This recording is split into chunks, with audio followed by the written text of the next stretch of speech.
Misai pendek tidak bercahaya, ibarat kuda hampir mati. Kalau Dinda tidak percaya, operetlah dada, x-ray lah hati. Kita mendaftar ibadah korban pun itu sebagai salah satu tanda cinta kita kepada Allah Subhanahu Wa Taala. Kita sanggup korbankan harta kita.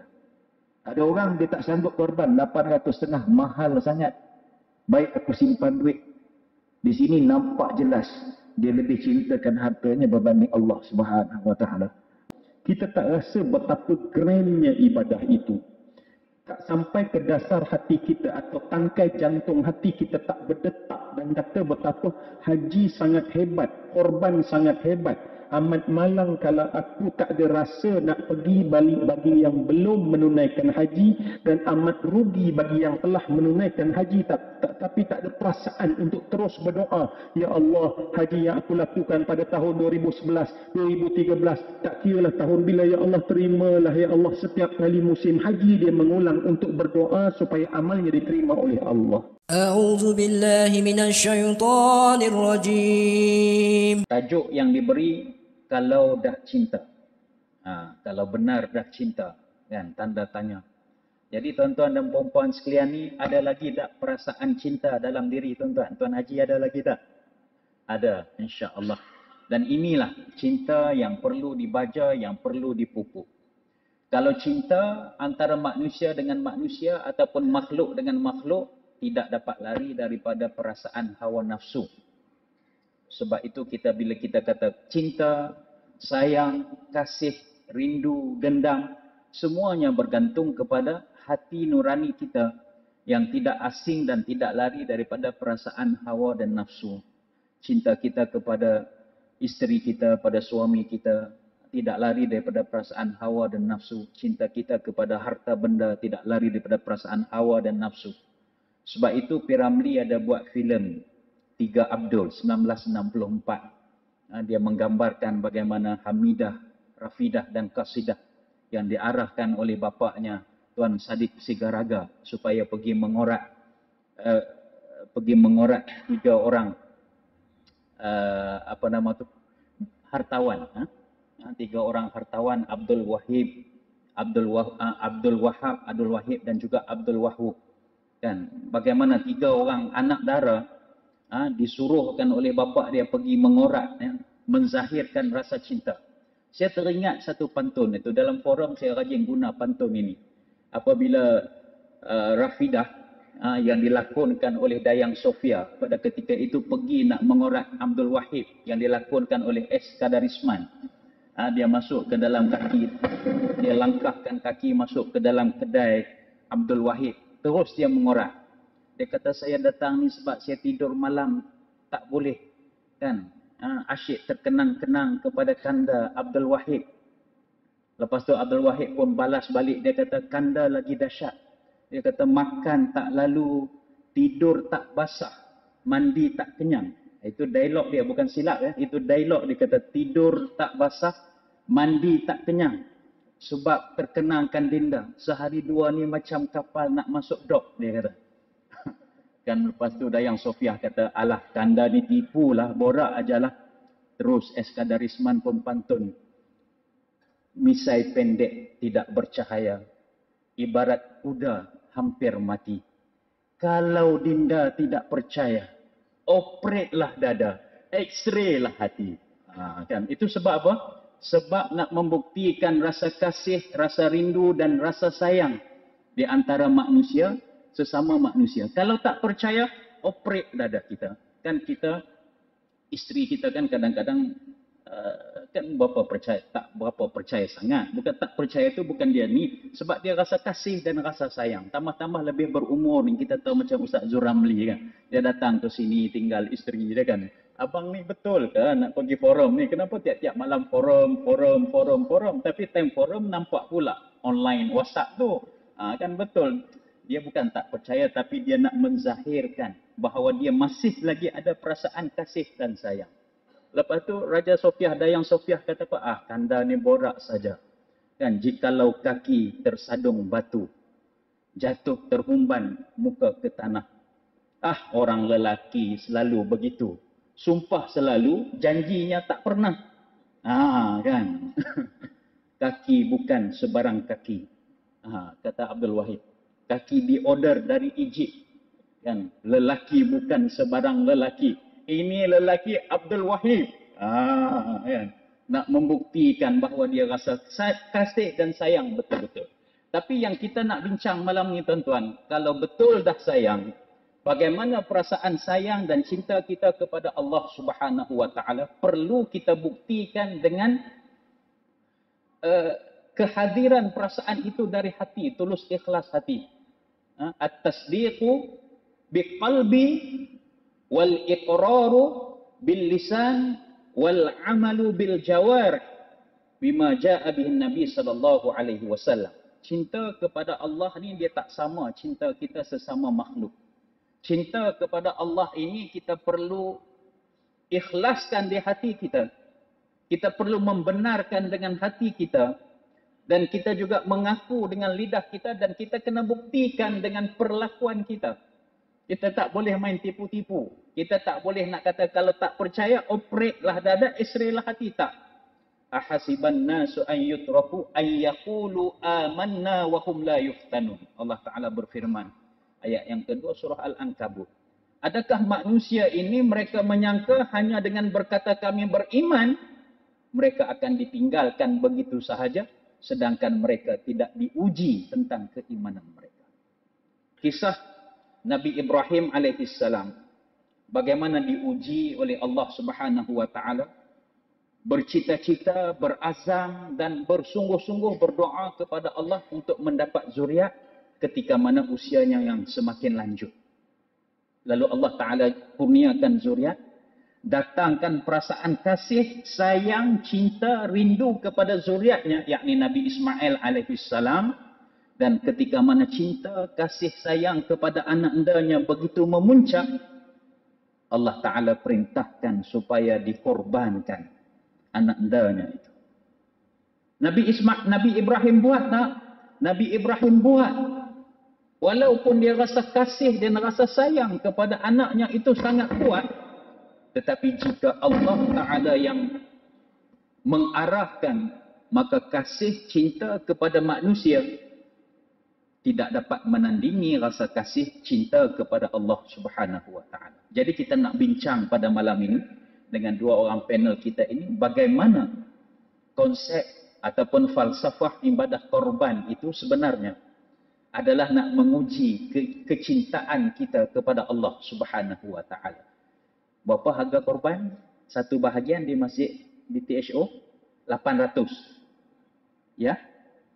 800,5. Ini orang hebat-hebat semua 800,5 lah.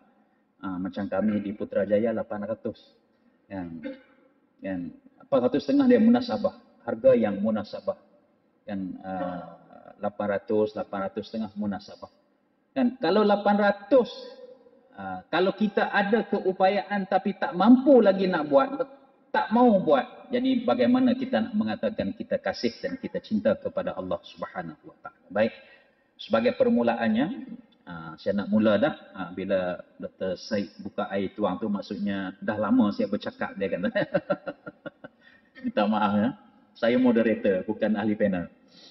Saya nak mulakan mukaddimah perbincangan kita malam ini. Saya nak minta Ustaz Syed kupas sedikit tentang bagaimana falsafah ibadah korban yang Allah Subhanahu wa Ta'ala perlakukan ataupun perintahkan kepada Sayyidina Nabi Ibrahim alaihissalam dan anak-anaknya Sayyidina Ismail alaihissalam itu, bagaimana dia membuktikan bahawa perasaan kasih, sayang, cinta kita kepada manusia ini tak dapat kita nak tandingi rasa kasih dan sayang kita kepada Allah Subhanahu wa Ta'ala. Silakan. Bismillahirrahmanirrahim. Assalamualaikum warahmatullahi wabarakatuh. Alhamdulillah wassalatu wassalamu ala Rasulillah wa ala alihi wa sahbihi wa man walah wa man tabi'ahum ila yaumil qiyamah. Amma ba'd. Rabbi shrah li sadri wa yassir li amri wahlul 'uqdatam min lisani yafqahu qawli. Subhanaka la 'ilma lana illa ma 'allamtana innaka antal alimul hakim. Alhamdulillah thumma alhamdulillah pertama sekali saya nak ucapkan ribuan terima kasih kepada pihak penganjur pentadbiran Masjid Bandar Tun Hussein On yang menganjurkan majlis forum pada malam ini, dan juga terima kasih kepada pihak masjid yang tidak jemu menjemput saya kuliah subuh, kuliah maghrib, dan kini forum perdana. Alhamdulillah, ini satu penghormatan yang tak dapat dijual dan dibeli. Terima kasih banyak-banyak, dan saya nak ucapkan ribuan terima kasih kepada sahabat saya Al-Fadhil Ustaz Zakaria selaku moderator pada malam ini, yang saya rasa selayaknya dia jadi ahli panel, saya yang patut jadi moderator. Dan tak lupa juga sahabat karib saya juga Al-Fadhil Ustaz Zul Ramli selaku ahli panel kedua, dan tak lupa juga yang berusaha Tuan Nazir Masjid Bandar Tun Hussein On, sahabat saya, sahabat sepengajian Al-Fadhil Ustaz Dr. Fairuz Muhammad, dan serta ahli jawatan kuasa barisan pentadbiran masjid insya-Allah, dan tuan-tuan dan puan-puan yang dirahmati Allah yang sudi hadir pada malam ini untuk kita sama-sama duduk dalam satu majlis yang dimuliakan oleh Allah Subhanahu wa taala, majlis ilmu, majlis yang penuh barakah dan rahmah. Baik menjawab persoalan yang diajukan kepada saya tentang falsafah cinta yang diajar oleh Allah Subhanahu wa taala melalui peristiwa Nabi Ibrahim alaihi salam, yang mana kisah ini disebutkan secara ringkas di dalam Al-Quran, yaitu Allah Subhanahu wa taala berfirman, falamma balagha ma'ahu as-sa'ya qala ya bunayya inni ara fil manami anni athbahuka. Nabi Ibrahim, Allah merakamkan bagaimana dialog Nabi Ibrahim kepada Nabi Ismail alaihi salam, yang mana beliau baginda bersabda, wahai anakku, pada malam tadi aku bermimpi, aku melihat sesungguhnya aku sedang menyembelih kamu. Gambaran yang Allah tunjukkan, inni azbahuka, iaitu digunakan kalau siapa mengaji grammar bahasa Arab, disebut azbahu, fi'il madhi, present tense, sedang melakukan. Bayangkan dalam peristiwa mimpi itu Nabi Ibrahim nampak dia kelar, dia sembelih leher Nabi Ismail AS, seperti mana yang diabsahkan oleh ulama-ulama tafsir. Dia ceritakan apa yang dia nampak, pegang pisau, dia sembelih Nabi Ismail AS. Jadi dia cerita, lepas dia cerita dia kata, fanzur maza tara, wahai anakku, apa pandangan kau? Sebab mimpi Nabi ni tidak mungkin scam ataupun palsu. Mimpi kita ni Nabi kata boleh terjadi scam ataupun scammernya syaitan, ataupun boleh jadi emosi kita. Kita dok teringat, kita dok hari-hari tengok kat internet design, ada mimpi kan. Kalau buka Facebook sekarang ni banyak design iklan pisau yang bengkok atas lah, bengkok bawah lah. Kita pun nak beli workshop sampai masuk mimpi, tuan-tuan. Dia main emosi kita. Dan ada mimpi boleh jadi mimpi kita mimpi yang benar. Tapi mimpi yang dilihat oleh para nabi ketika tidur tidak mungkin scam ataupun tipu. Pasti daripada Allah Subhanahu wa taala. Jadi Nabi Ibrahim tahu itu wahyu daripada Allah. Dan Nabi Ismail pun tahu itu wahyu daripada Allah Subhanahu wa taala. Jadi kalau kita lihat apa seterusnya firman Allah menggambarkan sikap Nabi Ismail AS. Nabi Ismail mengatakan, ya abati. Nampak? Dia tak gunakan ya abi, ya abati. Ya abati ini kalau kita terjemahkan dalam bahasa Melayu, wahai bapaku yang disayangi. Dia menjawab dalam keadaan merintih, memanggil Nabi Ibrahim dengan panggilan yang penuh hormat dan kasih sayang. Ya abati fa'al ma tu'mar. Wahai bapaku, lakukanlah apa yang engkau diperintahkan. Satajiduni insya'allahu minas sabirin. Sesungguhnya engkau, wahai ayahku yang tersayang, akan mendapati diriku dalam kalangan orang-orang yang sabar. Jadi tuan-tuan dan puan-puan dirahmati Allah Subhanahu wa taala. Ayat ini, kisah Nabi Ibrahim, dia memberi satu perimeter untuk kita meletakkan kasih dan cinta kita menurut prioriti. Cinta mana yang perlu kita dahulukan? Kita cinta pada mak bapak kita, betul kata Nabi, kata apa Ustaz Zakaria, cinta isteri, cinta anak, cinta sahabat, cinta mak, cinta bapak, betul. Tetapi kita memang ada cinta yang patut kita letak berdasarkan prioriti, mana yang lebih utama, mana yang tidak. Siapa tak sayang anak? Ustaz Zakaria yang sebut, Nabi Ibrahim dah tua, sudah berusia. Dalam riwayat tafsir kata 80 tahun, 90 tahun baru dapat anak. Kalau ikut ilmu biologi, ilmu perubatan, tak mungkin boleh mengandung lagi dah. Sperma tu dah lemah, tak mungkin boleh menghasilkan apa sperma yang boleh menghasilkan anak, tak mungkin. Tetapi kuasa Allah, Allah berkehendak untuk menjadikan sesuatu itu apa tanpa ada kemustahilan. Jadi bayangkan dah tunggu begitu lama, akhirnya dikurniakan anak. Alhamdulillah, maka dilahirlah Nabi Ismail alaihissalam. Jadi tuan-tuan dan puan-puan rahmati Allah, parameter yang Allah nak letakkan di sini bahawa contoh yang perlu kita ikut daripada peristiwa Nabi Ibrahim dan Nabi Ismail, kita perlu meletakkan cinta Allah keutamaan yang paling utama. Mengalahkan cinta pada anak, mengalahkan cinta kita pada harta, mengalahkan cinta kita kepada isteri, mengalahkan cinta kita kepada mak bapak dan seumpamanya. Allah dan Rasulnya itulah yang lebih utama. Bila cerita tentang prioriti cinta ni, saya teringat satu hadis Nabi SAW sebut ketika Sayyidina Umar datang. Dia berkata, wahai Rasulullah, aku sangat mencintai kamu. Maka Nabi kata, lebih daripada diri kamu, lebih daripada ibu bapa kamu, lebih daripada anak-anak kamu. Umar kata, ya, lebih daripada segala-galanya kecuali aku. Aku lebih cintakan diri aku berbanding engkau, wahai Rasulullah. Nabi kata, masih belum sempurna iman kamu. Bila didengar kata-kata Nabi itu, dia kata, wahai Rasulullah, sekarang aku nak declare, aku mencintai kamu lebih daripada diri aku sendiri. Maka Nabi kata, al-an ya Umar, sekarang barulah sempurnanya iman kamu. Jadi, prioriti keimanan pada Allah dan Rasulnya itu adalah tunjang kesempurnaan iman. Selagi mana kita tidak meletakkan iman kita tertinggi, macam mana kita nak tahu kesempurnaan iman kita? Kita tengok sejauh mana kasih sayang kita. Lebih cinta pada Allah ataupun lebih cinta kepada anak dan isteri kita. Alhamdulillah, kita sekarang ramai yang sudah berdaftar. Pihak jawatan kuasa masjid dah berbincang menubuhkan bahagian pengurusan korban.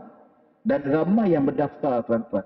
Kita mendaftar ibadah korban pun itu sebagai salah satu tanda cinta kita kepada Allah Subhanahu Wa Taala.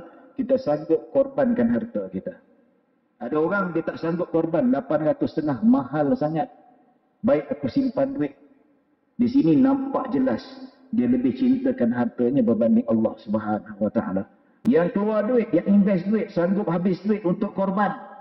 Itu salah satu ciri-ciri kecintaan. Dia meletakkan prioriti cinta Allah berbanding dengan hartanya.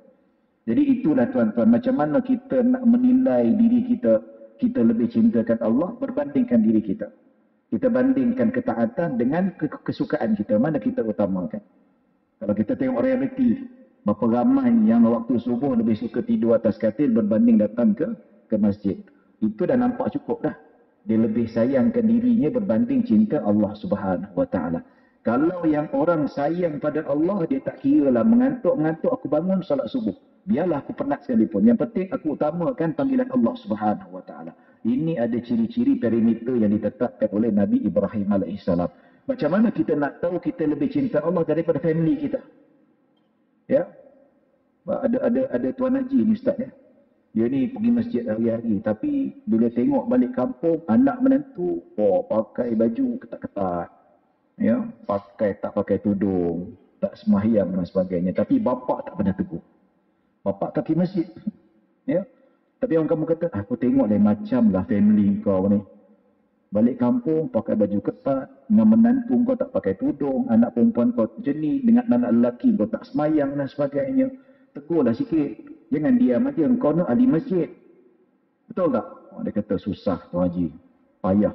Nanti kalau tegur sekarang jadi lain pula. Jadi lain apa?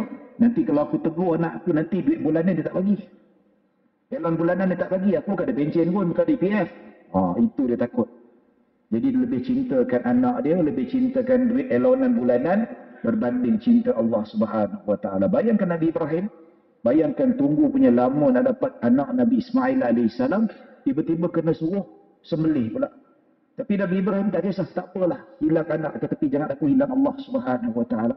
Siapa tak cinta anak? Siapa tak cinta bapa, tuan-tuan? Siapa tak cinta anak sendiri? Siapa tak cinta mak? Siapa tak cinta ahli keluarga? Tetapi Nabi Ibrahim membuktikan kasih sayang Allah lebih utama berbanding dengan kasih sayang keluarga. Dan begitu juga Nabi Ismail alaihissalam. Bagaimana Nabi Ibrahim mendidik? Nampak? Didikan bapa tu penting. Didikan tu menjadikan Nabi Ismail seorang yang benar-benar mencintai Allah. Tak mungkin Nabi Ismail menjadi macam tu tanpa didikan. Memang kesan daripada refleksi didikan ayahandanya. Contohnya ditunjukkan oleh Nabi Ibrahim. Sehingga dia berkata, Ya abati fa'al ma tu'mar. Wahai ayahku, buatlah seperti mana aku diperintahkan. Aku tak kisah nyawa aku hilang. Aku tak kisah aku disembelih. Kerana apa? Kerana Allah Subhanahu wa taala. Aku cintakan Allah Subhanahu wa taala. Aku sanggup korbankan jiwa dan ragaku. Wallahu a'lam. Alhamdulillah. Terima kasih banyak Dr. Said sebagai mukaddimah, sebagai membuka minda kita ya. Bagaimana kita sebagai seorang hamba kepada Allah Subhanahu wa taala dituntut untuk mengutamakan apa yang Allah Subhanahu wa taala perintah, apa yang Allah taala suruh, mengatasi perasaan kasih dan sayang kita kepada segala-galanya. Maka itulah yang kalau kita sudah cinta, maka buktinya adalah kita sanggup mengetepikan tuntutan hawa nafsu yang lain demi melaksanakan apa yang diperintahkan oleh Allah Subhanahu wa taala. Dan kalau kita lihat, kita yang berada dalam masjid ini, mudah-mudahan kita tergolong di kalangan orang yang mengutamakan kasih sayang kita kepada Allah Subhanahu wa taala. Kalau nak ikutkan hidup kita, waktu maghrib ini tuan-tuan, kehendak kita pelbagai. Nak pergi hantar anak masuk sekolah asrama, isteri ajak pergi shopping barang-barang dapur umpamanya. Nak tunggu tengok berita pukul 8 umpamanya. Tapi kita mengorbankan dan kita memilih untuk berada di rumah Allah dalam masjid ini, beriktikaf dalam majlis ilmu sebab kita nak mendapat tuntutan cinta kita kepada Allah Subhanahu wa taala. Maka sebab itu cinta kepada Allah mesti kita melaksanakan apa yang Allah taala suruh. Dalam konteks kita melaksanakan ibadat haji, saya nak pindah kepada Ustaz Zul Ramli. Dalam konteks umat Islam yang sedang berada di Makkahul Mukarramah, tanah haram, pada ketika ini mereka sanggup mengetepikan, meninggalkan kampung halaman masing-masing, meninggalkan ahli keluarga, sanak saudara di kampung, mengeluarkan belanja yang begitu besar untuk pergi bersesak-sesak. Bukannya senang duduk melaksanakan ibadat haji, memerlukan pengorbanan yang begitu besar. Jadi pada konteks ini Ustaz Zul, apakah yang Allah Subhanahu wa taala nak uji kita melalui ibadat haji? Nak test tengok sama ada kita ni cinta ataupun tidak cinta terhadap apa yang diperintahkan oleh Allah Subhanahu wa taala, hamba yang baik ataupun hamba yang tak baik melalui pelaksanaan ibadat haji. Silakan Ustaz. Astaghfirullahalazim. Assalamualaikum warahmatullahi wabarakatuh. Bismillah, alhamdulillah, wassalatu wassalamu ala rasulillah. Al-Fadil Ustaz Zakaria, yang saya hormati, saya kasihi Al-Fadil Ustaz Dr. Said Syahrizan, Nazir, tim imam-imam, hadirin hadirat. Apabila kita bercakap soal haji, tuan-tuan, pasti ada tiga, dan kita mesti ada salah satu daripada tiga kelompok bila kita bercakap atau setiap kali kita mendengar orang bercakap soal haji. Mesti ada tiga kelompok. Dan bila kita kelompokkan ini, barulah kita akan rasa bahawa kita ini bukan passenger, tetapi aku adalah sama-sama terlibat dalam perbincangan ini. Kelompok pertama, saya kira bila bercakap soal haji, yang mendengar ialah orang yang telah mengerjakan haji. Maknanya orang yang telah mengerjakan haji setiap kali, walaupun mungkin kita tanya pada seorang tuan haji, dia kata, ana dah pergi haji 20 tahun sudah. Setiap kali orang cakap soal haji, dia berkenaan kenapa? Sebab haji ialah pertama bagi orang yang telah mengerjakan haji. Yang kedua, di sini malam ni tak ada lagaknya, kecuali kalau dia orang tengok online kita sambil tengok-tengok di hotel di Mekah, ialah orang yang sedang mengerjakan haji, maknanya sehari dua lagi, dan mereka sedang berada di Makkah Al-Mukarramah sekarang ini. Itu kelompok kedua. Dan kelompok ketiga ialah orang yang belum menunaikan haji. Jadi kalau kita pecah pada tiga kelompok tersebut, setiap orang mesti ada dalam salah satu kelompok tersebut. Dan semua yang dikasih sekalian, orang yang telah mengerjakan haji, marilah ya, sebab amal orang soleh sifatnya adalah mereka bukan bila buat, mereka lepaskan amal itu pada Allah, mereka dah tak ambil kira.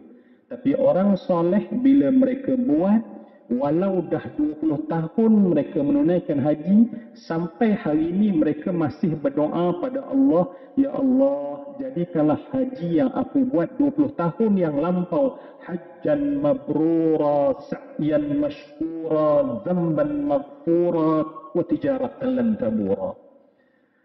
Sebab setengah orang dia dah tak tulis sebab ana dah menunaikan haji, saya dah menunaikan haji, saya dah done. Orang soleh ada rasa dalam hati, ya Allah, aku mungkin tidak boleh mengulang banyak kali, tetapi haji yang aku lakukan dulu, ya Allah, terimalah. Dan orang yang belum pasti merintih berdoa. Saya pernah cerita dalam Radio Aikin sendiri, saya jumpa seorang, mungkin kalau saya panggil pakcik lah pada masa itu, sebab dia duduk dengan motornya, di tongkat motor dia, di beberapa pokok dekat dengan KLIA dulu kan, orang daripada Kelana Jaya, haji-haji Kelana Jaya, bas demi bas masuk, nampak di atas kita akan nampak jauh, para jamaah dihantar langsung ke dalam. Dan dia, ketika saya nampak dia berdiri dalam keadaan terkomat kamit, mulutnya membaca doa. Lama-lama saya datang, saya nak bertanya kenapa. Dia kata dia dah duduk di sini 3 atau 4 tahun. Setiap musim haji dia akan duduk. Dia berdoa pada Allah, wahai Allah, adalah satu musim yang engkau jemput aku, ya Allah. Dia baca doa, dia kata, ya Allah, jadikanlah aku dalam senarai jemputanmu, ya Allah. Dan ketika itu dia tengok orang yang pergi, ada yang memakai ihram siap-siap dalam bas. Pada ketika itu dia menangis dan dia berdoa. Saya terbayang kalau dia dijemput oleh Allah, mungkin tak sama dengan orang yang berulang-ulang kali pergi menunaikan haji. Jadi sebab itu semua yang dikatakan, apabila kita tahu di mana kita, saya suka untuk melihat. Sebab kadang-kadang kita sebut haji atau korban, kita tak rasa betapa grandnya ibadah itu. Tak sampai ke dasar hati kita atau tangkai jantung hati kita tak berdetak dan kata betapa haji sangat hebat, korban sangat hebat. Amat malang kalau aku tak ada rasa nak pergi balik bagi yang belum menunaikan haji, dan amat rugi bagi yang telah menunaikan haji tapi tak ada perasaan untuk terus berdoa, ya Allah, haji yang aku lakukan pada tahun 2011, 2013, tak kiralah tahun bila, ya Allah, terimalah, ya Allah. Setiap kali musim haji dia mengulang untuk berdoa supaya amalnya diterima oleh Allah. Tuan-tuan, Nabi berjuang selama 23 tahun. Nabi berjuang 23 tahun. Daripada Makkah, diusir keluar, pergi ke Madinah, 13 tahun di Makkah, 10 tahun di Madinah. Bilakah daripada perjuangan Nabi, Allah turunkan ayat pada Nabi yang bahawa sesungguhnya agama itu telah sempurna? Adakah Nabi ketika perang Badar turun sempurnanya agama? Ataupun kita bertakbir Allahu Akbar, Allahu Akbar, Allahu Akbar, Kita menyebut tentang wahazamal ahzaba wahdah. Adakah ketika perang Khandaq maka sempurna agama? Adakah ketika Futuh Mekah sempurna agama? Adakah ketika Nabi berada di Madinah berdakwah dan orang-orang Madinah menerima Nabi maka ketika itu bahawa agama sempurna? Allah simpan ayat itu di mana tuan-tuan? Di musim haji. Untuk bagi tahu kepada kita bahawa saat orang Arab tunduk pada Nabi untuk sebab orang Arab ni kebanggaan paling akhir mereka adalah haji mereka. Sebab orang Arab dulu kan dia ada cara haji dia. Ada haji cara At-Tuls, ada haji cara Al-Hilyah, ada cara haji Al-Hums. Dan mereka ini berpegang dan mereka menjadikan haji cara itu adalah ketinggian mereka. Mereka mungkin patuh, mereka tak minum arak, tapi belum tentu sampai pada tahap yang paling tinggi kemuliaan adalah haji. Mereka sanggup tunduk pada Nabi. Tetapi ketika Allah melihat seluruh orang Arab, mereka bertanya pada Nabi bagaimana cara manasik haji, menunaikan haji. Erti dah tunduk, maka saat tunduk Allah turunkan ayat Al-Yawma akmaltu lakum dinakum wa atmamtu alaikum ni'mati wa raditu lakumul Islam madinah. Nak bagi tahu pada kita, begitulah tingginya haji. Dan sebab itulah sesuatu benda yang tinggi, hebat, berharga kena letak dalam hati dulu. Barulah kita katakan tahun ini kita tengok orang pergi wukuf, dalam hati kita merintih, ya Allah, alangkah indah kalau aku bersama di bawah langit Arafah dan duduk di sana, ya Allah. Barulah saat kita lihat Kaabah dan kita rasa, wahai Allah, hamba-hambamu sedang bertawaf tunduk patuh padamu, ya Allah, rezekikan aku. Atau ya Allah, apa telah aku lakukan tawaf satu masa dulu, ya Allah, terimalah ya Allah. Kerana itu semua yang dikati sekalian, mungkin akhir, kalau saya tanya tuan-tuan, kita solat untuk siapa? Kita jawab, lillah. Kita puasa untuk siapa? Kita jawab, lillah. Kita sedekah untuk siapa? Lillah. Kita baca Quran untuk siapa? Lillah. Tuan-tuan tolong rasa dalam hati. Allah perintah solat, walaupun solat itu lillah. Allah hanya perintah aqim as-salah, kata Allah. Aqimus salah wa atuz zakah. Maknanya Allah suruh perintah solat, Allah kata perintahlah. Tetapi tuan-tuan, saat Allah suruh kita sempurnakan haji dan umrah, Allah kata dalam Al-Quran, wa atimmul hajja wal umrata lillah. Solat untuk lillah, tapi Allah tak kata aqimis salata lillah. Allah tak kata atiyat zakah lillah, qiraat Quran lillah. Tetapi haji dan umrah kerana terlampau dekat dengan Allah, maka Allah sebut sempurnakanlah haji dan umrah semata-mata kerana Allah. Dan saat kita rasa hidup ini kerana Allah, disitulah kepuasan, disitulah keindahan. Amin ya Rabbal Alamin. Tuan-tuan sekalian, apa yang Ustaz Zul katakan sebentar tadi sangat menarik. Bagaimana caranya kita nak mencapai darjat perasaan kasih sayang kita kepada Allah Subhanahu wa taala? Syarat pertamanya adalah kita kena merendahkan hati kita. Kita kena meletakkan hati kita betul-betul rendah di hadapan Allah Subhanahu wa taala. Kalau hati kita masih bongkak, masih angkuh, masih sombong, macam mana kita nak mengatakan bahawa kita cinta dan kita sayang kepada Allah Subhanahu wa taala? Kalaupun kita buat korban seekor kambing, satu bahagian lembu atau seekor lembu sekalipun, tapi dengan hadir perasaan, tengok aku setiap tahun seekor lembu, aku boleh buat. Rasa angkuh. Kalaupun kita masuk korban yang dianjurkan oleh mana-mana pihak, tetapi dia tak nak meletakkan hatinya, sanggup menolong, sanggup menzahirkan rasa kasih, sayang, kasihan kepada golongan fakir miskin yang memerlukan. Mana mungkin dia mengatakan ibadat korban aku ini kerana tanda aku kasih dan sayang kepada Allah.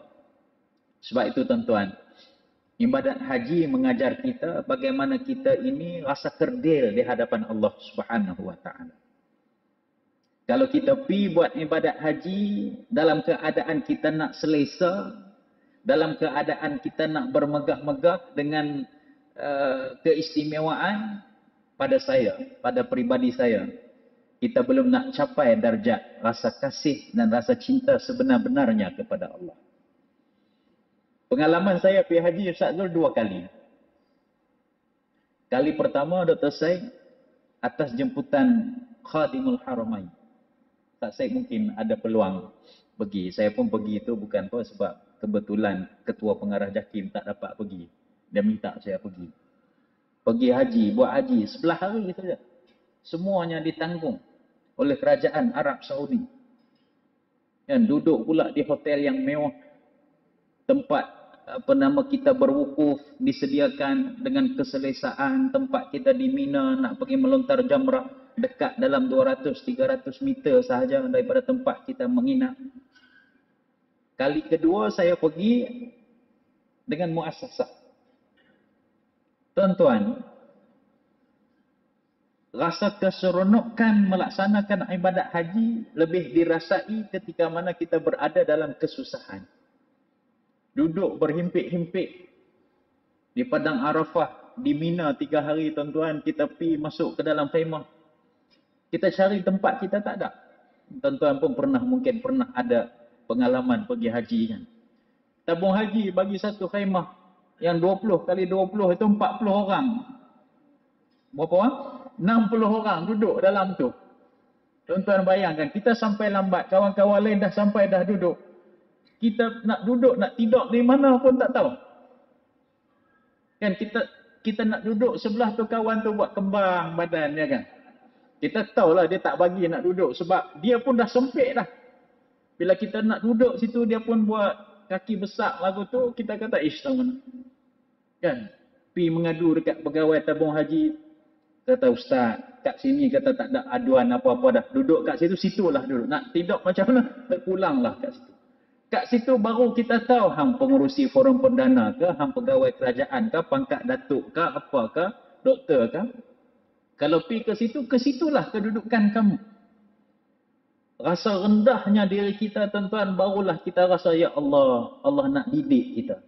Allah nak latih kita. Kalau betul kamu kasih sayang kepada aku, kamu buat apa hak yang aku suruh.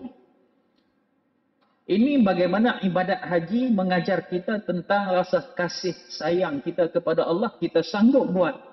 Walaupun pada hakikat hawa nafsu kita ni, kita mampu belum ditundukkan dengan sebaik-baiknya. Soalan seterusnya saya nak tanya kepada Ustaz Said, ini kita masuk pusingan kedua. Kita ada berapa pusingan? 10. Pusingan yang kedua. Ustaz Said, kalau kita rasa kasih dan sayang pada Allah, kalau kita kata kita cinta pada seseorang manusia, kita akan buat apa saja untuk diri dia. Sehingga kita sanggup operate dada, x-ray hati. Tapi kalau cinta kepada Allah, kita pun kena buat sebaik-baiknya. Dalam konteks kita nak buat ibadat korban. Apakah ibadat korban yang paling baik? Bagaimanakah pelaksanaan ibadat korban ini, walaupun dia hukum sunat muakkad dalam mazhab Imam Syafi'i, walaupun sunat, tetapi bagaimanakah ibadat ini dapat kita laksanakan? Mungkin dah banyak tahun dah kita buat korban, tapi kita tak pernah nak mempelajari ataupun mengambil tahu tentang perkara-perkara yang afdal dalam melaksanakan ibadat korban, dan kita mengkesampingkan ataupun meremehkan perkara-perkara yang itulah sebenarnya yang akan menentukan sama ada korban kita itu diterima dengan paling baik di sisi Allah Subhanahu wa taala. Silakan Ustaz. Terima kasih Ustaz Zakaria tentang kesempurnaan ibadah. Teringat dekat Mina tu, sama jugalah Ustaz. Kita pun masa sebelum pergi Mina tu, Ustaz cakap, Ustaz tu kata pengaji kata, jangan banyak komplain nanti tak dapat haji mabrur. Kita masuk, saya last kali 2017, tengok sebelah saya tu Pak Cik, pangkat datuk saya. Kita nak suruh ke tepi pun tak sampai hati. Tak apalah, kesian. Lalas pergi luar nak cari tempat tepi-tepi kemah tu pun dah penuh orang tidur. Satu je tinggal tempat kosong sebelah tong sampah. Saya tong sampah tutup hidung, tidur. Nak komen tak berani, takut boleh jugalah, dah penat sangat. Takut tak dapat haji mabrur, komen-komen, komplain kat petugas tabung haji, takut juga kita. Baik, kita nak dapat ibadah. Secara ringkas ya, ini persoalan tentang kesempurnaan ibadah korban. Pertama, keabsahan ibadah korban perlu tepat syarat dan rukun-rukunnya. Jadi tidak ada masalah kalau kita serahkan kepada pihak pengurusan akan menguruskan insya-Allah sesuai dan bertepatan dengan rukun dan syaratnya. Cuma saya nak bahagi dua kesilapan yang biasa berlaku. Pertama, kesilapan biasa dilakukan secara individu. Pertama, bapa dia buat ibadah korban, dia daftar ibadah korban atas nama anak ataupun individu di bawah tanggungannya, bukan pakai duit dia sendiri. Dia pakai duit raya anak dia. Dia ambil duit anak dia datang buang haji 850. Okey, ini anak saya. Tanpa pengetahuan anak dia, tanpa izin anak dia. Ini salah, tak boleh. Hukumnya haram. Duit anak tak boleh kita gunakan untuk buat korban. Kalau kita nak daftar korban nama anak kita yang belum akil balik, pakai duit kita sendiri. Anak kita yang belum akil balik, tak boleh kita guna duit dia. Walaupun dia bagi izin. Dia bagi izin ketika itu umur dia 8-9 tahun. Dia belum mencapai tahap kelayakan untuk tasarruf, untuk mengawal duit dia. Dalam mazhab Syafi'i, kanak-kanak tak boleh tasarruf, tak boleh sah berjual beli, kecuali barang yang kecil-kecil. Kat sekolah dia beli mi goreng, beli air kotak, benda yang remeh tak apa. Tapi anak kita 9 tahun pergi kat kedai motor, bawa 5,000 down payment, apek saya nak beli Y suku. Awak kata okey, tak sah. Ya. Jadi budak-budak duit kita simpan sampai umur sudah akil balik, baru kita boleh ambil dengan izinnya untuk buat korban. Selagi mana dia kecil tak boleh. Ya. Jadi ini kesilapan yang biasa berlaku. Walaupun itu duit raya anak kita yang jaga, tapi kita hanya menjaga. Kita tidak ada kuasa untuk menggunakan sewenang-wenangnya. Sebab itu kalau duit raya Ustaz Zuramli ya, duit raya anak kena bagi kat mak, jangan bagi kat bapak. Mak dapat duit raya anak disimpan dalam beg tangan. Ini alung, ini angah, ini andak, ini ucu, disimpan. Siap. Ketak apa? Kalau bapak pegang duit raya anak, disimpan mana? Sini satu, sini satu, sini satu. Lepas tu tak tahu letak mana. Bang, ada duit raya anak kita?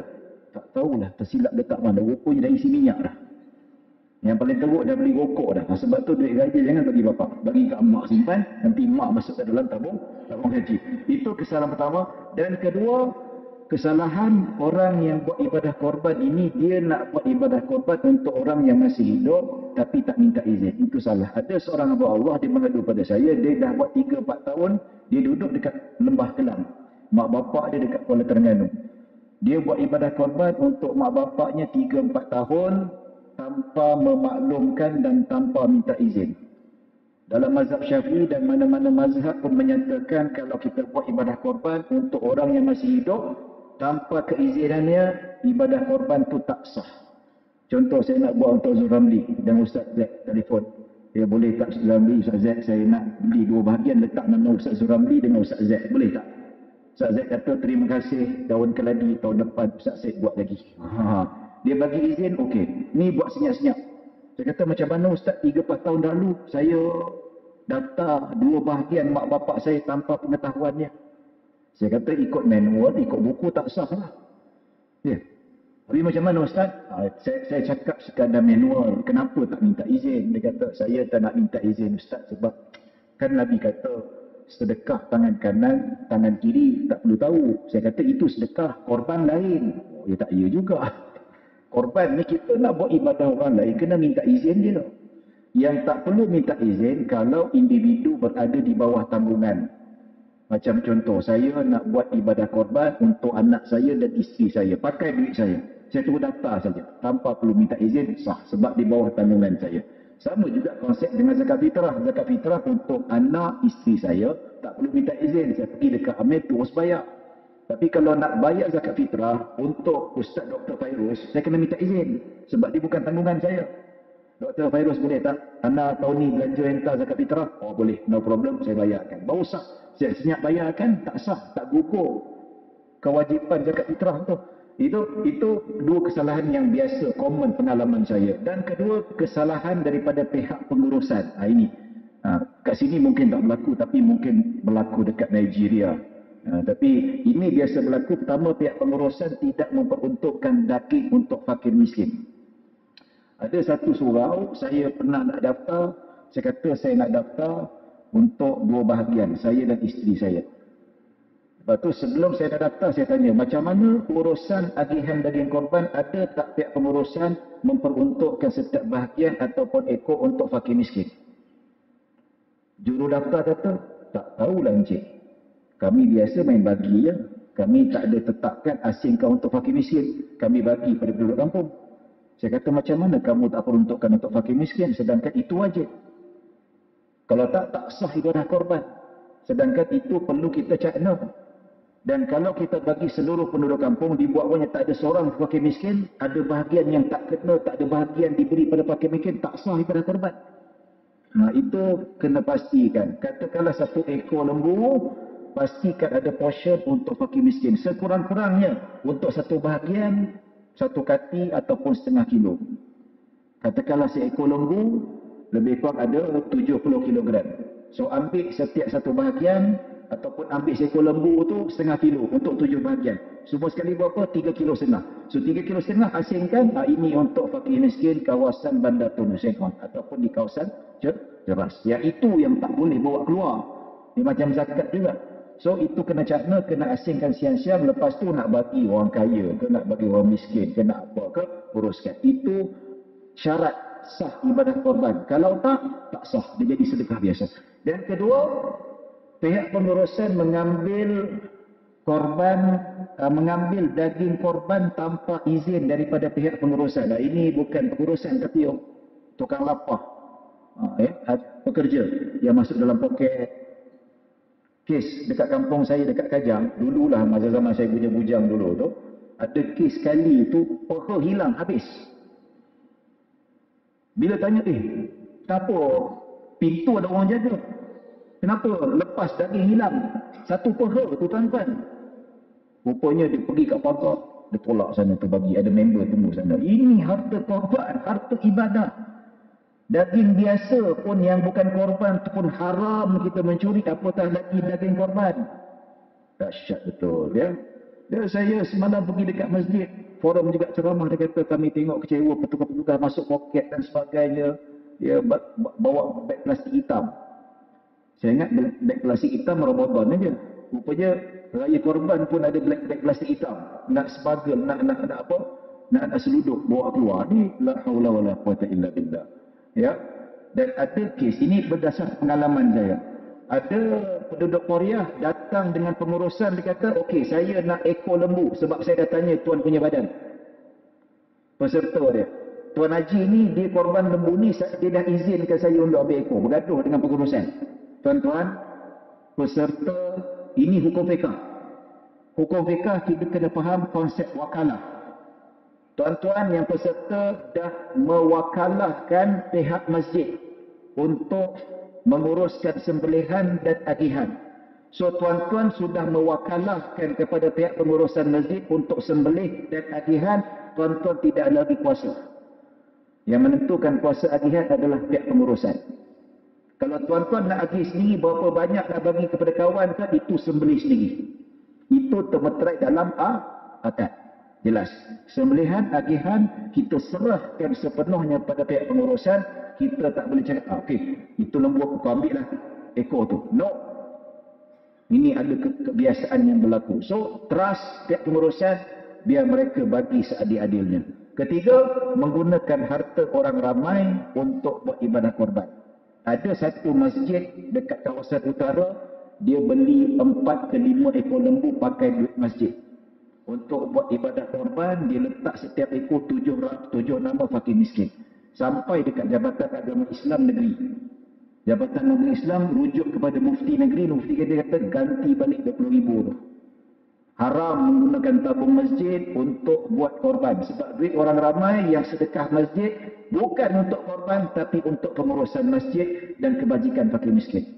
Korban bukan kebajikan. Duit tabung masjid yang tuan-tuan bagi itu yang seret tu kan, itu untuk pengurusan masjid, bukan untuk korban. So pengurusan masjid apa? Api, air, gaji imam, gaji bilal, gaji nojo, aktiviti masjid, ya, termasuklah jamuan, itu sebagai adat, itu aktiviti termasuk pengurusan masjid. Dan korban tak boleh. Dan selain itu juga satu amalan belanja duit masjid itu untuk kebajikan fakir miskin, macam contoh PKP kan. Saya yakin Bandar Tun Hussein pun ada peruntukan duit untuk bantu orang yang susah. Itu tak apa. Walaupun tidak terlibat dengan pengurusan masjid, tetapi menurut amalan uruf, adat setempat diterima oleh masyarakat. So kebajikan tak apa. Untuk membantu orang fakir miskin. Contoh ada masjid buka food bank. Itu boleh. Ya. Tetapi korban tak boleh. Dia bukan sebagai satu kebajikan. Bukan satu tuntutan. Korban adalah kemampuan. Kalau orang fakir miskin tak mampu, tak perlu nak keluar duit masjid. Dia bukan keperluan. Dia kemampuan. Dia bukan tak apa. Sampai bila orang fakir miskin nak korban? Tak apa. Nak buat macam mana? Dia tak mampu. Tak payahlah keluar duit masjid. Kecuali kalau ada yang nak sponsor, itu lain cerita. Bukan duit masjid. Ya. Dan yang terakhir, bagi upah pada tukang sembelih dan petugas. Orang tanya, Ustaz, boleh tak petugas dan tukang sembelih dapat daging korban? Boleh. Dia dapat daging sama macam kita. Ahli Korea dapat sekilo, dia pun dapat sekilo juga. Jangan sebab dia petugas dapat 2 kilo. Sebab sekilo lagi itu disekir sebagai upah. Fair and square. Maksudnya, kalau dia tak petugas pun, dia tetap dapat juga sekilo tu. Ni sebab dia petugas, dia dapat 2 kilo. Tak ini. Kena hati-hati, kecuali kalau dah memang berlebihan. Dah tak ada lagi nak bagi pada siapa, baru boleh bagi dengan niat hadiah. Ini kena hati-hati supaya kita tidak tergelincir daripada melakukan kesilapan-kesilapan seperti ini. Wallahu a'lam. Alhamdulillah. Jadi banyaklah perkara-perkara yang dikongsikan oleh Dr. Said tadi tentang kesilapan-kesilapan yang kerap berlaku dalam masyarakat ataupun di kalangan mereka yang melaksanakan ibadah korban, tapi mereka tak sedar apa yang mereka lakukan itulah merupakan suatu yang kesalahan yang boleh mencacatkan pelaksanaan ibadah korban yang kita laksanakan, yang mungkin boleh jadi ibadat yang kita buat tu sampai tahap ke tidak sah pelaksanaan ibadat korban itu. Jadi sebab itu kita bila kalau betul kita cinta kepada Allah ni, kita buat sesuatu itu mesti berkualiti. Dan macam mana nak dapat kualiti? Mesti ada ilmu, pengetahuan, kena belajar, kena bertanya dan seumpama dengannya. Saya nak mohon Ustaz Zul, kita kalau boleh sebelum Ustaz Zul buat kesimpulan penutup yang akhir, saya nak buka ruang sedikit sebab tadi Ustaz Faisal kata kalau boleh kita buka juga sedikit ruang kepada para jemaah. Tapi Ustaz Faisal pun pesan nanti kita nak selesai sebelum 9.30. Kan? Solat selesai solat, bukan selesai forum ya. Jadi sebelum 9.30. Jadi mungkin ada 1 atau 2 persoalan yang mungkin Ustaz Said tadi tak sempat sampaikan. Mungkin tuan-tuan ada terbuku di hati yang nak bertanya Ustaz Said ataupun ya silakan. Saya nampak ada jemaah sana.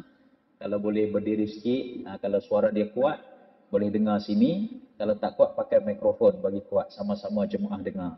Assalamualaikum warahmatullahi wabarakatuh. Nama saya Azmi. Terima kasih atas arahan yang diberikan. Persoalan saya, kita di Malaysia ni, kita ada banyak masyarakat.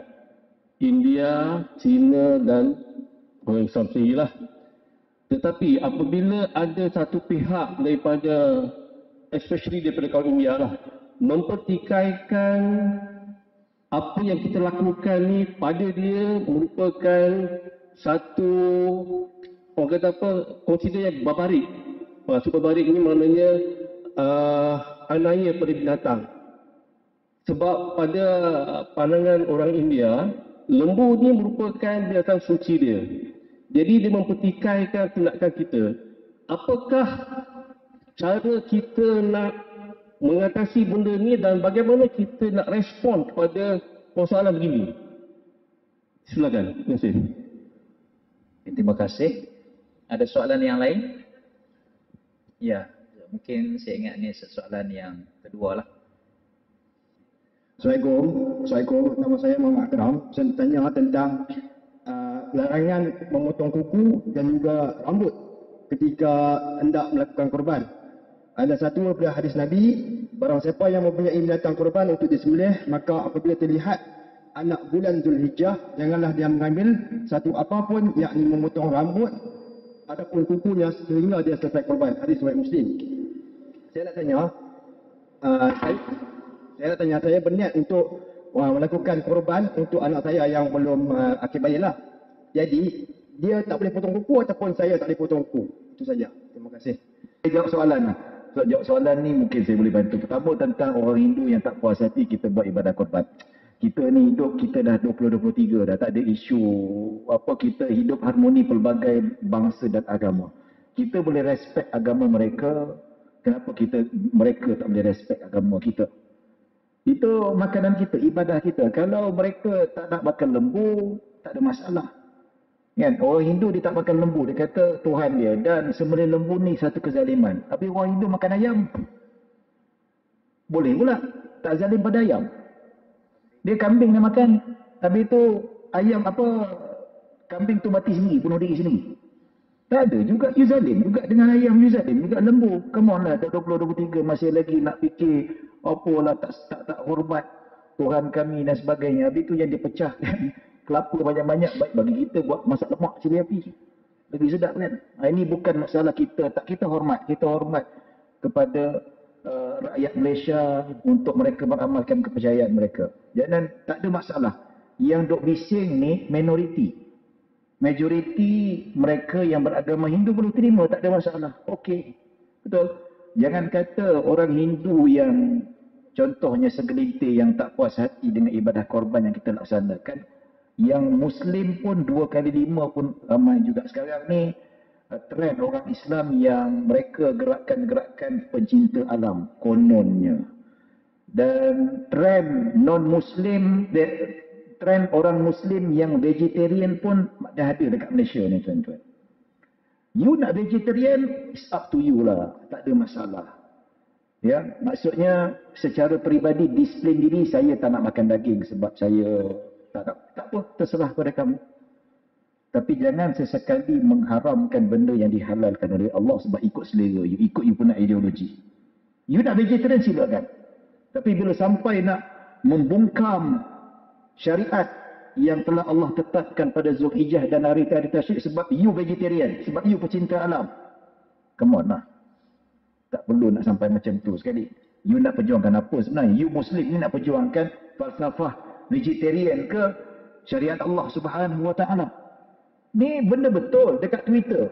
Ada seorang gadis perempuan dengan beberapa orang yang memang konon pencinta alam, dan dia ni memang content creator cerita pasal pencinta alam. Dia boleh buat kecaman. Dia kata raya korban ni orang Islam tak boleh buat ibadah lain ke? Asyik korban ni buatlah benda lain. Benda lain pun boleh dapat pahala juga, bukan korban saja. Seolah-olah dia kata raya korban tak payah sembelih. Sembahyang ke, baca Quran ke. Ni keterlaluan. Kita pun cinta alam, kita pun tak suka sampah-sampah bertebaran sesuka hati macam tu. Kita pun cinta alam, tapi dia punya cinta alam tu lain macam. Kesyaitanan itu lebih sangat. Lebih sangat dajjalnya, nampak? Jadi tak kena cara. So apa yang you perjuangkan sebenarnya? You Islam ke tak Islam ni? Itu kita petikaikan. Ada geram mana ni? Jadi moga-moga Allah pelihara kita, isteri dan anak-anak cucu kita daripada ideologi yang dajjal seperti ini tuan-tuan. Ya, umat Islam kita pelbagai kaum. Ya, pemimpin kita pun pelbagai kaum, berbagai agama. Kita hormat, tak ada masalah. Bagaimana pemimpin-pemimpin bukan Islam boleh bagi hadiah binatang korban kepada kita, kan cantik tu. Betul tak? Ya, kita bagi hak kepada Hindu untuk, kan cantik tu, tak ada masalah. Janganlah kita nak pertikaikan agama orang lain. Wallahu a'lam. Yang kedua tadi, buat ibadah korban untuk anak dia, memang dia pun sendiri sama juga, sebab duit dia yang nak berkorban cuma untuk anak dia sama juga, dia juga disunatkan tidak potong kuku, tidak potong rambut, tidak potong misai, ya, tidak cukur bulu ketiak, bulu ari-ari, mana-mana bulu hidung, macam itulah. Ya, jadi sebelum 1 Zulhijjah tu cukur siap-siap. Dia jangan pula nanti bila lagi 3-4 bulan nak masuk Zulhijjah pun tak cukur-cukur, dia jadi macam keluar daripada kubur lah. Okay. Jadi 10 hari tu tak nampak lah giat sangat kan. Jadi macam itulah. Wallahu a'lam. Okey, alhamdulillah. Terima kasih, jelas Dr. Said. Ustaz Zul, kesimpulan akhir? Baik, semua yang dikasih sekalian, saya mungkin hanya menyimpul satu dua patah perkataan. Korban haji adalah satu puncak yang sangat tinggi kerana korban adalah satu bentuk kita lakukan satu ritual, tetapi untuk kita itu mendekatkan diri dengan Allah. Dan kenapa hari Nahar dinamakan hari Nahar, yang hari ke-10 daripada Zulhijjah? Tentu kita kata hari itu hari sembelihan. Nahar merujuk kepada tempat di mana sembelihan berlaku pada leher. Namun sebenarnya hari Nahar itu ialah hari Nabi Allah Ibrahim menyembelih Nabi Allah Ismail. Artinya apa? Bukan soal daging, bukan soal darah itu yang dipersoalkan, tetapi ketakwaan. Orang Arab jahiliyah dulu bila mereka lakukan korban nak takarrub, ni zaman jahiliyah, mereka ambil darah tersebut dan mereka lumurkan di Kaabah. Dan sehingga ada para sahabat menyangka bahawa nahnu ahaqqu, kami yang lebih layak sebab kita ni yang paling dekat dengan Allah tanpa ada syirik. Maka maka Allah Subhanahu wa taala menurunkan ayat Allah Subhanahu wa taala betapa tidak sampainya kepada Allah daging-daging dan darah-darah binatang korban. Walaki yanaluhu taqwa minkum, tetapi yang akan sampai kepada Allah takwa daripada kamu. Semua yang dikasih sekalian, maksudnya apa dia? Kalau tidak ada ibadah korban pada hari Nahar, bukan sembelih kita. Sembelih kita sebenarnya ittiba, sunnah, sembelih Nabi Allah Ibrahim, Nabi Allah Ismail dan pengorbanan seorang manusia namanya Siti Hajar. Jadi kefahaman inilah, roh inilah yang kita kena masuk dalam takbir ketika kita menyembelih. Roh inilah yang kena masuk ketika kita sama-sama pakat untuk melakukan ibadah korban. Sebab manusia takkan tahu cara seronoknya dekat dengan Allah melainkan ada contoh manusia yang dah dekat dengan Allah. Kita takkan faham sebab manusia mereka nak lakukan kebaikan, tetapi manusia takkan tahu cara buat kebaikan melainkan ada contoh. Kita semua akan dakwa saya berkorban, suami berkorban, isteri berkorban, tapi Allah jadikan benchmark. Wahai isteri, kalau kamu rasa kamu nak berkorban, wahai ibu, kalau kamu rasa kamu begitu hebat korban, maka contohnya adalah Siti Hajar. Bila kita ada benchmark, baru kita tahu bahawa Masya Allah kita hanya sehujung kuku yang tersimpan. Sebab kita tak boleh nak memotong kuku sekarang. Kalau sekiranya kita berkorban dan kita tak tengok korban Nabi Allah Ibrahim, kita tak tengok korban Nabi Allah Ismail, nescaya kita akan rasa kita ni kuat korban. Maka sebab itulah semua yang saya kasih sekalian, korban dan tanya pada mereka, tanya Siti Hajar, wahai Siti Hajar, mana wanita yang sanggup duduk di satu wadi ghairi di zar'in, satu wadi kontang ditinggal oleh isteri, tetapi kenapa Siti Hajar sanggup? Sebab aku patuh, aku dekat dengan Allah. Kenapa Nabi Ismail tadi menyebut ya abatif'al, wahai ayah? Kalimah paling manja disebut oleh seorang anak kepada ayah, ya abati. Kenapa si anak sanggup dikorbankan? Sebab dia tengok ibunya, dia tengok ayahnya. Ibu yang tak pernah sekali menjatuhkan maruah ayah. Mungkin kalau ibu biasa tengok ayah kamu balik Palestin, tinggal kita kat sini, ditanam diracun dalam kepala. Tetapi seorang anak, sehingga mufassir menyatakan bila Nabi Ibrahim kata fanzur madza tara, di sana tak ada pun yaqulu Ismail, tak ada yaqul, tak ada wa, tak ada fa. Maknanya spontan terus jawab. Dan tuan-tuan, sedikit saja ya abati diterjemah bahasa Melayu, mungkin tu je kita boleh terjemah. Dia sebenarnya adalah sebab orang Melayu, kalau orang Melayu saya tak tahu tuan-tuan kalau kita bandar tu Hussein On, tetapi kalau di Singapura, kalau Dia manja, dia tak cakap ya ayati. Kami manja sama juga ayah juga. Ke di sini lain? Bila manja ya ayati, lain ke sama? Sama kan? Kita takkan kata ya ayati bila manja. Orang Arab tuan-tuan, bila dia manja saja dia akan sebut kalimah ya abati. Kalau dia biasa ya abi. Cuma bayang tuan-tuan sikit ya Allah. Cuma bayang. Anak kita tuan-tuan cuba lepas ni. Sebab ramai lepas ni saya dimaklumkan lepas berhaji nak beraya, lepas cuti nak cuti di Madagaskar, contohnya di Switzerland. Tuan-tuan tolong beritahu pada anak, ya bunayya, ayah nak ajak kamu ke Switzerland. Fanzur madza tara. Apa pandangan kamu? Ya ayah. Masa tu tuan-tuan, dia punya ayah tu ya Allah manjanya. Tapi yalah, sebelum kita ni tolong kemas dapur, hantar sampah ke tempat sampah. Masa tu dia cakap apa tuan-tuan? Ya ayah. Tak ada lagi ya ayah. Sebab bila arahan dia terus bertukar. Sekarang ialah nak disembelih tetapi dia masih manja. Sebab jiwa korban. Kenapa korban? Sebab korban dekat dengan Allah. Sebab itu takrif korban adalah dekat dengan Allah sekira-kira tidak ada antara di antara kita dan Allah. Korban adalah dekat sekira-kira tidak ada antara di antara kita dan Allah. Dan hanya kita boleh faham dengan lihat Nabi Allah Ibrahim, Siti Hajar dan Nabi Ismail, dan semuanya kesimpulannya pada zuriatnya yang bernama Nabi SAW yang diangkat doa, dan Nabi Ibrahim minta agar manusia cenderung kepada zuriat daripada Nabi Ibrahim, yakni Nabi Muhammad, dan pastinya zuriat Nabi Muhammad SAW. Semoga doa Nabi Ibrahim jatuh kat kita kalau kita rasa cenderung kepada Baitillah dan cenderung kepada zuriat. Sebab itu doa yang disebut oleh Nabi Allah Ibrahim. Dan takut kita tak ada perasaan terhadap Mekah dan tak ada perasaan terhadap Nabi dan zuriat, maka pada ketika itu kita tak masuk dengan doa Nabi Allah Ibrahim. Semua orang nak buat baik, tapi hanya orang yang tahu contoh buat baik dia akan jadi baik. InsyaAllah kita akan dapat rasa betapa indahnya, manisnya dekat dengan Allah. Kerana dekat dengan Allah adalah satu rahmat, dan saat kita jauh dengan Allah, di situlah azab bagi diri kita, azab dalam rumah tangga kita, dan azab masyarakat kita. Kepada Allah kita hampirkan diri. Sembelihan kita pada tahun ini bukan sekali lagi dengan daging dan darahnya, tetapi roh tersebut, dan roh inilah yang kita nak maintain untuk masuk pada tahun hadapan untuk jadi lebih baik. Amin ya Rabbal Alamin.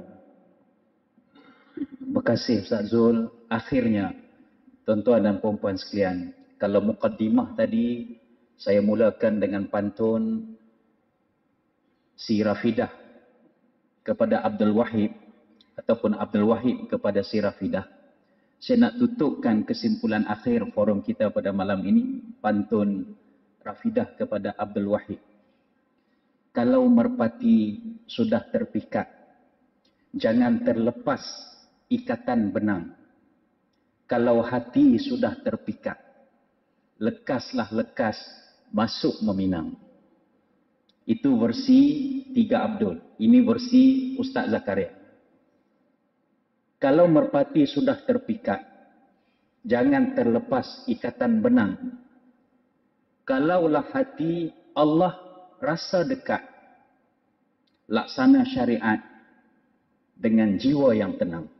Terima kasih Dr. Syed Syahrizan, terima kasih Ustaz Zuramli, terima kasih pihak jawatankuasa masjid, tuan-tuan, puan-puan muslimin dan muslimat sekalian. InsyaAllah majlis kita berlangsung dengan sempurna dan mendapat rahmat dan keberkatan di sisi Allah Subhanahu wa taala. Saya sudahi dengan lafaz yang mulia. Wabillahi taufiq wal hidayah. Wassalamualaikum warahmatullahi wabarakatuh.